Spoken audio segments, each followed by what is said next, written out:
and welcome to 365 Explained, episode number 12. And this is Teams Phone, the phone system you might already own. So this is familiar territory for Zach and I. This is very much in our wheelhouse, our background, our many years spent in the Microsoft trenches dealing with Microsoft's unified communications operations and systems. But Zach, you are going to be the lead presenter on this one. You are going to run us through Teams Phone. So let's take it from there. What is Teams Phone? What do we mean when we're talking about Teams Phone? Very simply put, Teams Phone is a PBX, a cloud PBX to use with Microsoft Teams. Okay, it is Microsoft Teams version of a PBX. So PBX is a private branch exchange. Wow, I've not said that in a while. But yeah, it's effectively, if you want some way of your users calling each other, and importantly, this is where the Teams Phone aspect comes in as well, connecting to the PSTN. So calling, outbound to other businesses and getting calls inbound as well via the PSTN. Do I need to ask you what PSTN means, or are you going to freak out on that one? No, the public switch telephone network. There we go. So that's effectively what Teams Phone is.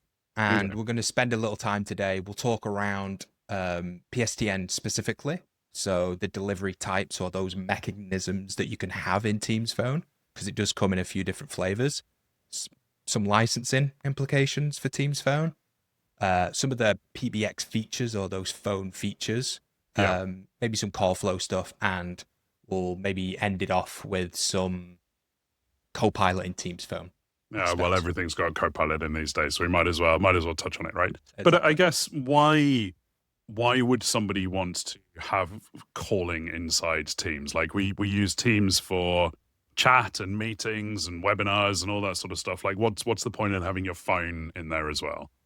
Yeah, so it's if you want Teams to be your unified communications platform, the way that your organization is collaborating, connecting, communicating with both internally and externally, Teams Phone is a great logical choice. It's going to have a lot of the features you would expect Teams phone systems to actually have. And you alluded to in the title, you may even already be paying for Teams Phone and not even know about it. Okay. And Teams covers like a big gamut of devices. You've got Teams on mobile phones. You have Teams in room systems, all that sort of stuff. Like what's the deal with if you plug your phone system into Teams? Where can you access that? Is there anything you need to consider there? Yeah, so you can access it in a myriad of different ways.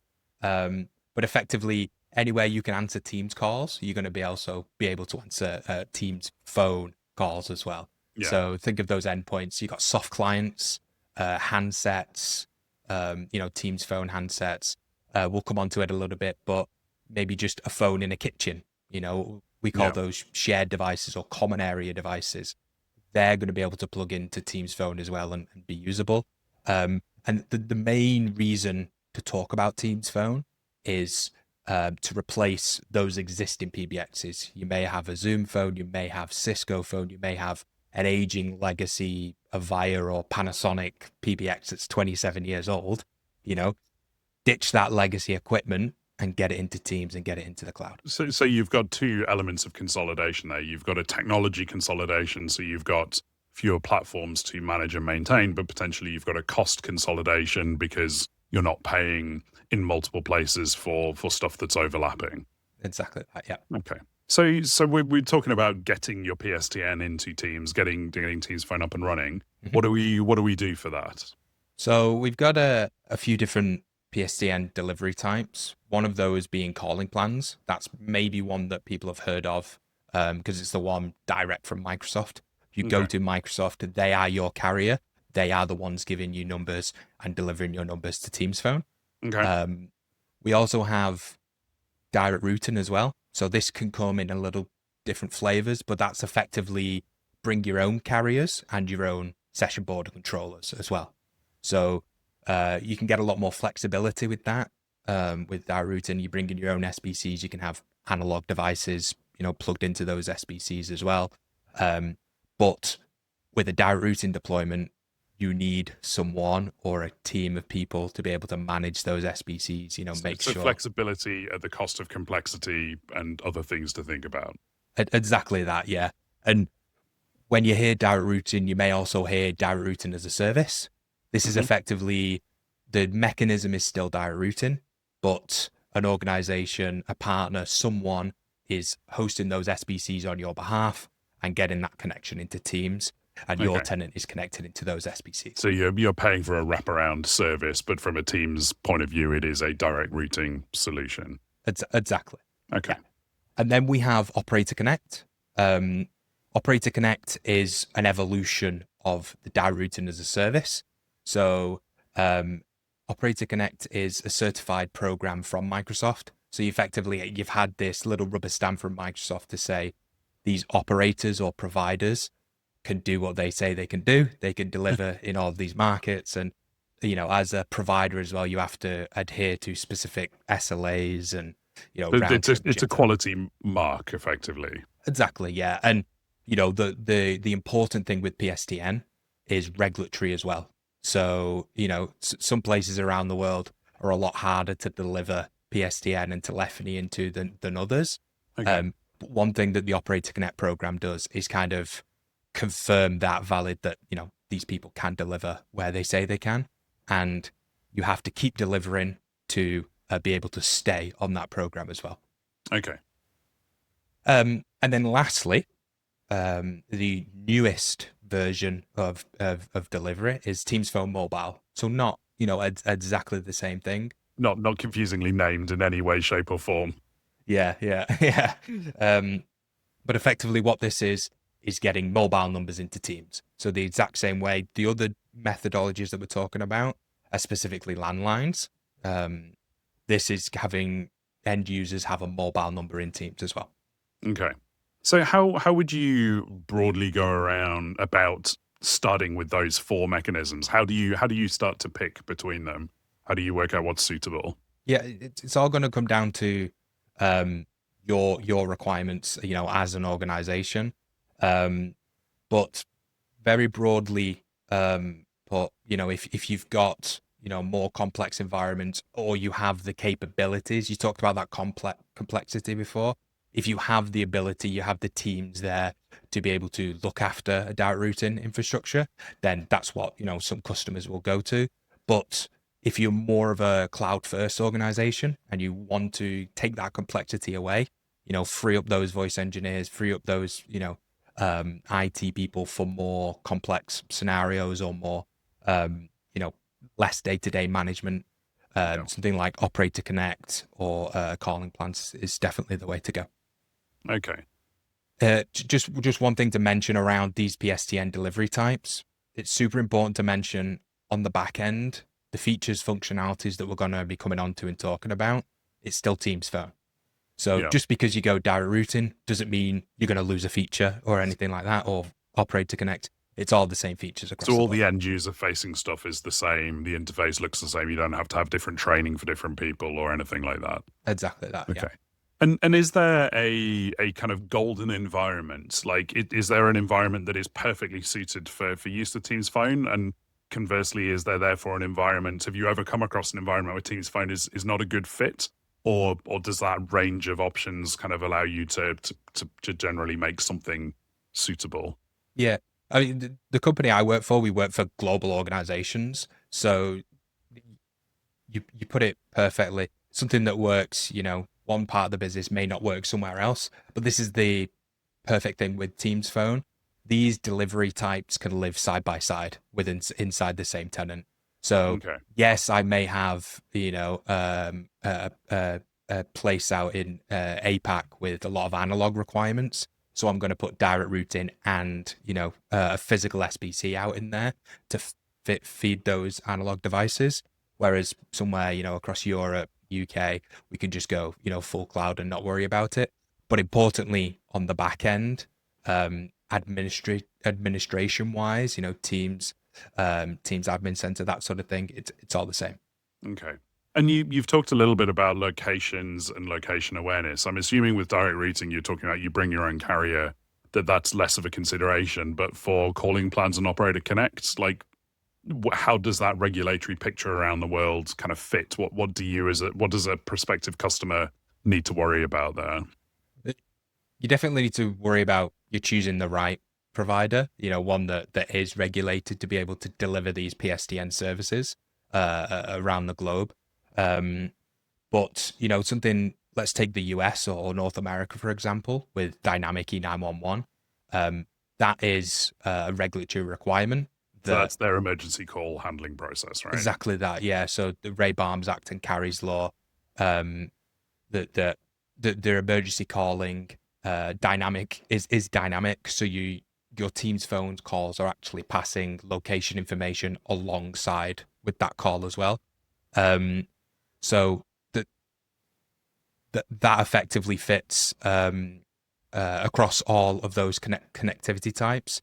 And you do need to make sure that you as an organization are taking that network information and plumbing it into the Teams admin center so it can pass to the Teams phone correctly. So kind of location-wise, that's making sure that if you're on calling plans, Microsoft's responsible for that. If you're on Operator Connect, the Operator Connect provider is jointly responsible with the customer, right? But if you're on direct routing, you need to be responsible for that sort of stuff. But Exactly. I guess if country and availability is kind of a key consideration there, like how does somebody figure out what countries are covered? Like where do they find that out? Yeah. So Empowering Cloud actually have a great tool. They're one of their research tools. They have a Power BI template report that they update as soon as new coverage comes on. That's publicly available, right? Publicly available, yeah.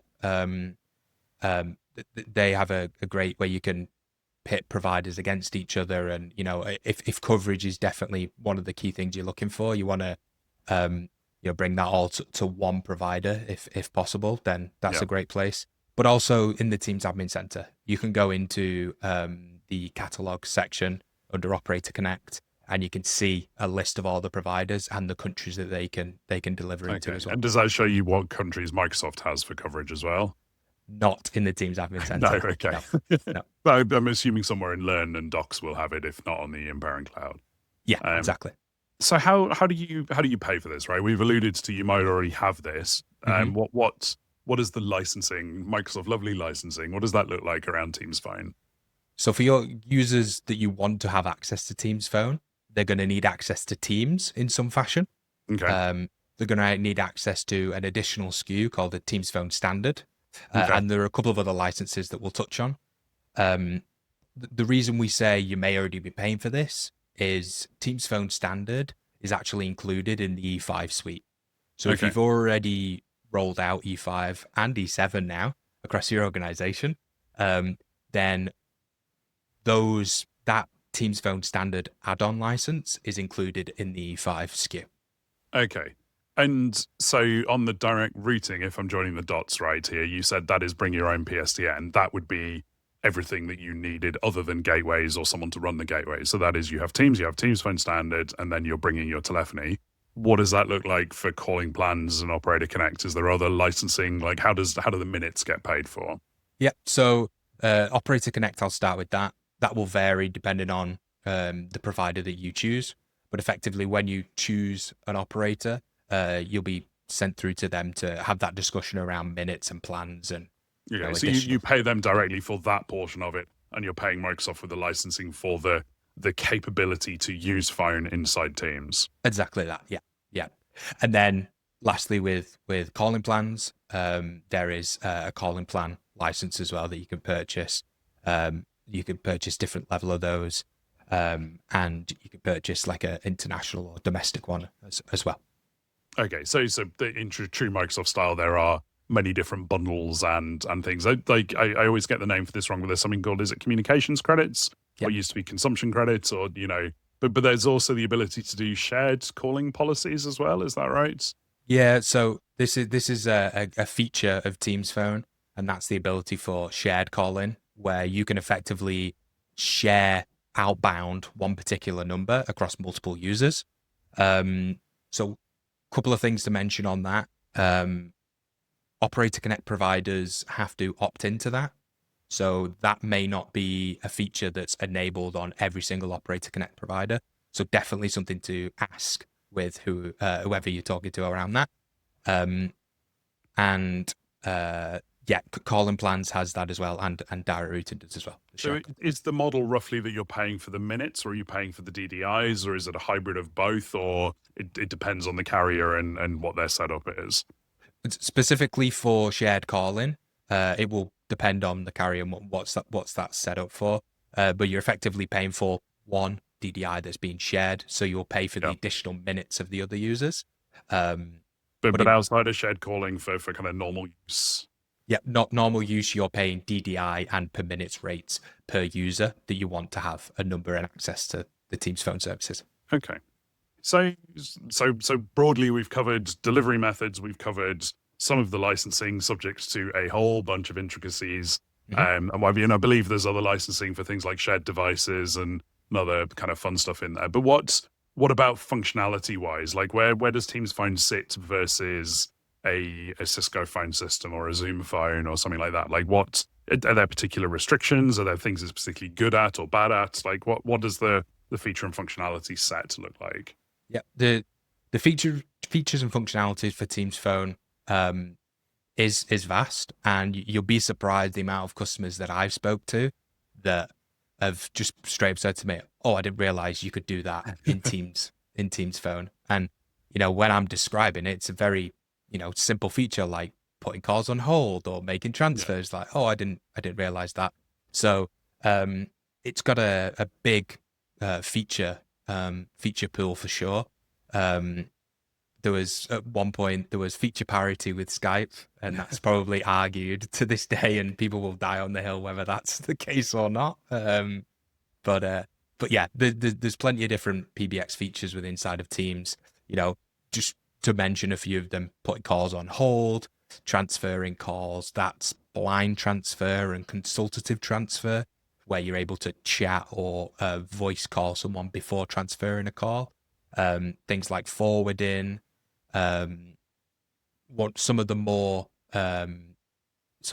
recent features like multi-line. So if you're an organization where you have users that want to have multiple numbers, you can now do that inside of Teams, where you can assign multiple numbers to one user.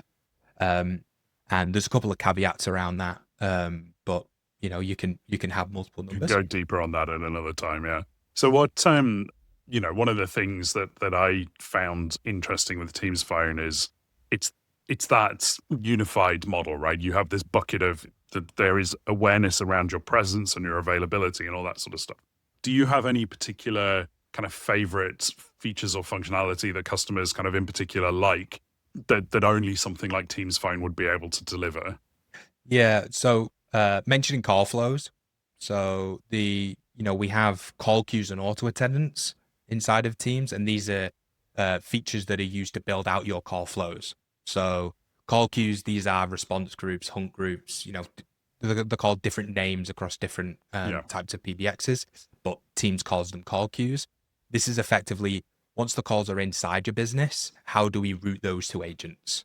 And one of the neat things that you can do with Teams Phone is you can use presence-based routing based on particular routing methods. So like attendant routing, where everybody gets the call, serial routing that goes through a particular list, round robin, that sort of thing.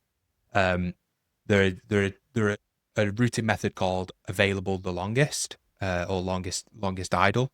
And what this will do is it will use the presence in Teams. Whoever has been green or available the longest, they're going to get that next call. So it's being a bit smarter with passing those calls and giving it to the next available person. And that helps with cutting down wait time and all that sort of stuff. And I think it's episode 3 if anybody wants to do a little bit more of a deep dive. We did on that in our early days, right? Yep. We did a deep dive into both call queues and auto attendants in episode 3. Okay. And what happens with voicemail? Because Teams doesn't deal with voicemail, is that right? Yes. So it does deal with voicemail. You got cloud voicemail. So it'll land in 2 particular places. Anybody that has access to Teams Phone will also get access to voicemail as well. and that will land in your Teams app under the calls tab. You can see your voicemails inside of there. You can see transcription, that sort of thing, and everything fall into there. That recently, as of June, got an update Right. as well. So it's now using some of the Azure and ACS transcription and all that good stuff on the back end. And Okay. they've also added in about 14 other languages as well for Oh, voicemail. well, because So that's I quite cool. know transcription was one of those you love it or you hate it kind of features. Like I know some organizations who absolutely were all over when it made mistakes, whereas to me it was someone's ringing me all day and I can at least check my email to see roughly what the topic of the call was, so I know whether it was urgent or not. But it's good to know that's had a Yep. bit of an overhaul. Yeah, you should, if anything, see that get better. Yeah. And the introduction of other languages is nice as well.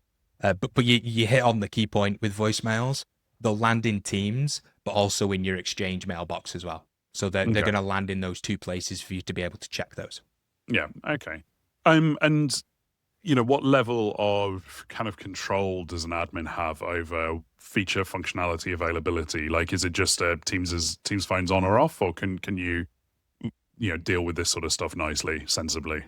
Yeah, I won't say nicely or sensibly, but there are definitely ways you can administer Teams, and that's Okay. all done through the Teams Admin Center. So admin.teams.microsoft.com. But you can go inside of there and it's all policy based as well. So you can go inside of there and there's call policies, there's emergency calling policies, there's lots of different policies that you can have around particular voice phone features to be Yeah. able to mold the Teams phone PBX to what you need. Yeah. So here's a curveball question for you. Like we're all sunshine and roses at the moment. Like what's something that Teams Phone doesn't do that is a sticking point for you in deployments? Have you come across anything that really has scuppered something? I wouldn't say scuppered. Maybe that's just because we're good at getting around particular things. It's a feature, not a bug, kind of This scenario. is not the functionality you think you're looking for. yeah. But some of the we can come on to this now, but the SIP gateway, which is effectively a way to have more legacy SIP devices work with inside of Teams. Great for more blue collar environments, or if you've got paging adapters, intercoms, these sorts of things, you can now bring into Teams Phone. I would love to see a world where that SIP gateway has a voice element as well. Sorry, Okay. it has a video element along with the voice. Because So we Microsoft does have the video interop gateways, but that's not quite the same thing as this, right? no, yeah, it's slightly different things. Yeah, Okay. yeah, but that's come up a fair few times. The SIP gateway is growing, so there's a Learn document that has all the compatible devices. So just let's scale this back. Sorry. So what do we mean when we say SIP, and therefore what is the SIP gateway? Like, what's its use case?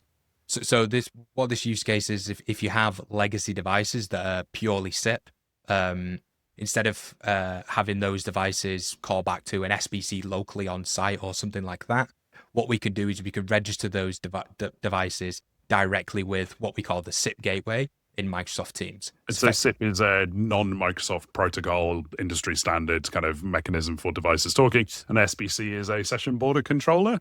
Yeah. Yeah. Okay. Great. Yeah. Am I throwing too many acronyms out? I'm just trying to keep us honest.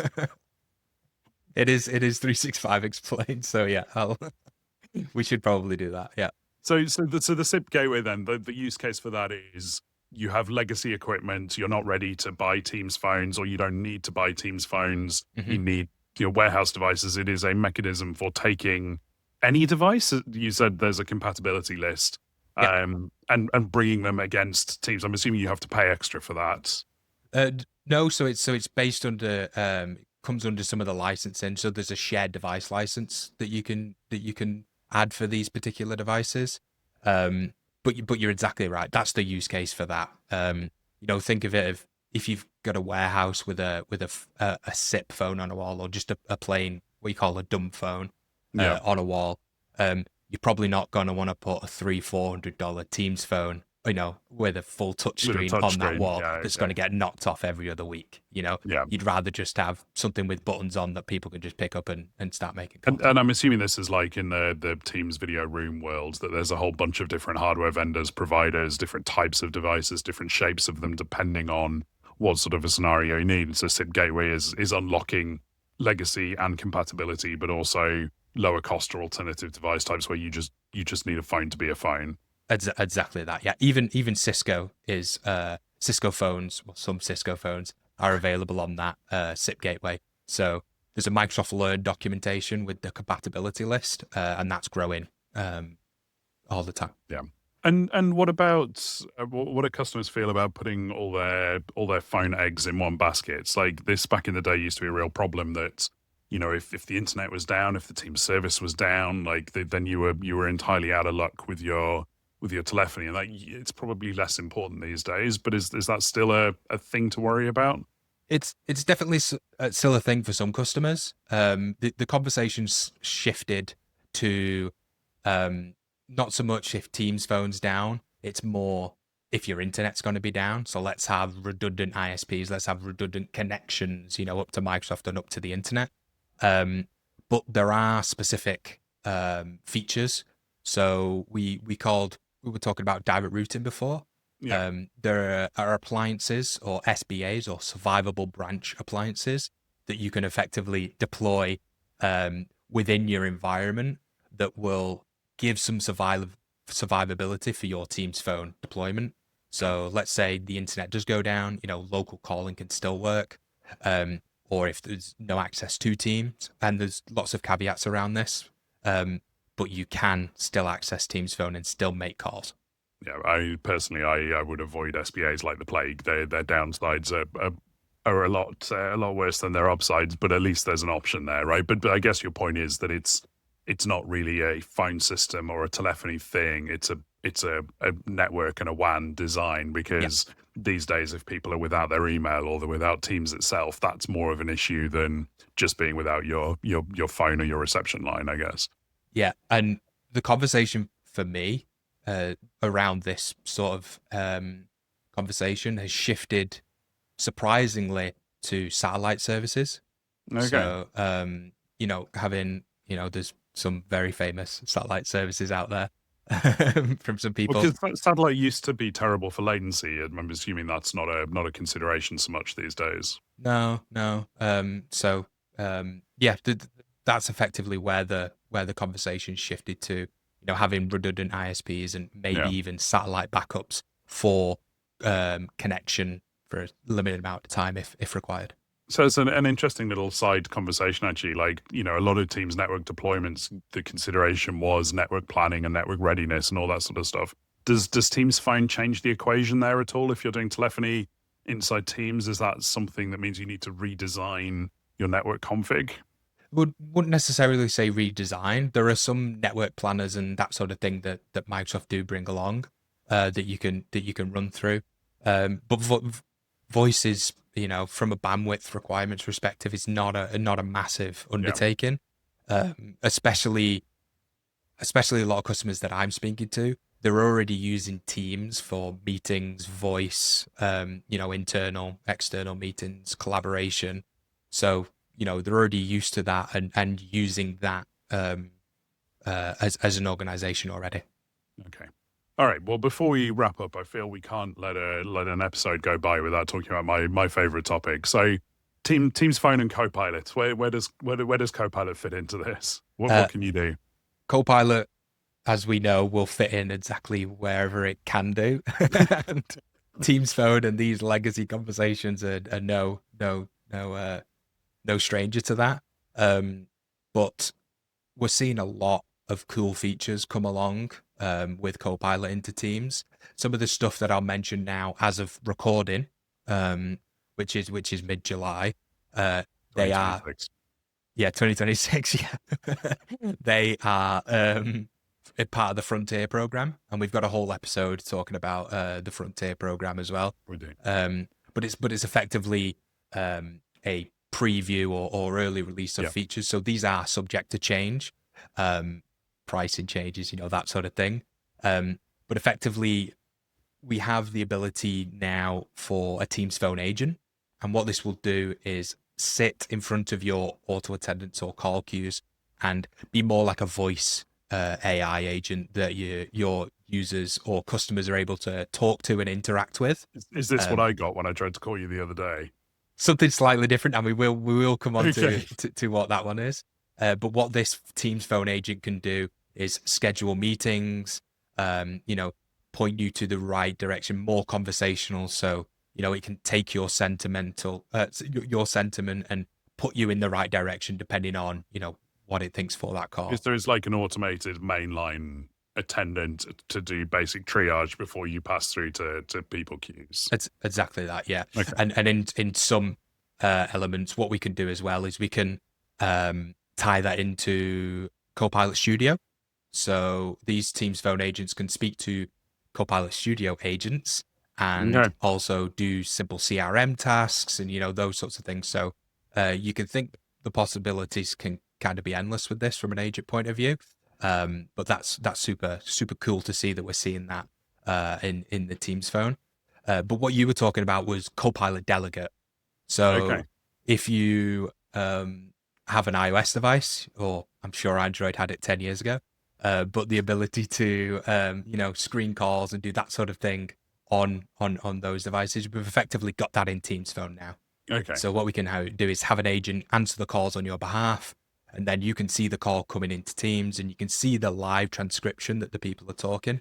But it's effectively screening that call, and you can choose to take it, or you can choose for your Copilot delegate to kind of say, no, this person's busy. Zach's indisposed currently. Yeah, getting situated. Yeah. Funnily enough, is what you always get when you ring me, Ben, which is not. Yeah, I'm seeing a theme here. I mean, you left me hanging in a lobby for a good while earlier today as well. So very strange. Never mind. Maybe you just need to tell me, Zach. But what we're also seeing Copilot-wise in Teams phone is some of those, the real transcriptions, being able to talk to Copilot. So from maybe more of a sales perspective, you're able to pop a Copilot window, speak to it, and, summarize what we've just spoken about in this call. What else do I need to ask? Those so sorts of help things. with sales call workflows and what have you. Like mid-call Copilot interactions. And then one of my favorite features, which I think is definitely understated, is the call transfer summaries. So Copilot or AI powered call transfer summaries. So I'm transferring a call or to another agent. I can also have Copilot scrub over exactly what we spoke about. So when the call's transferred, the person that I'm transferring to has some indication of what was spoken about on the call, what was decided. So it's real feature rich when it comes to that sort of thing. Good stuff.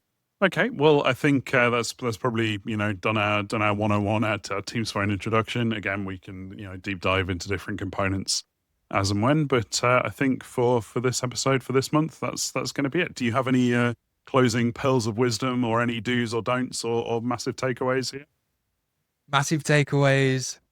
No, I would definitely don't discount Teams phone. I mean, Microsoft isn't going to. The price is only going to go up. No comment. But definitely don't discount it. Look at your current environment, and especially if you're already paying for Teams phone as part of the E5 and E7 licensing, then it's kind of a no-brainer to move over to that system. But yeah, sounds good. Alrighty, well, thank you very much, and we will see you back here in August and beyond for another 365 Explained. Zach, thank you ever so much, and see you on the next one. Cheers all. Bye. Bye.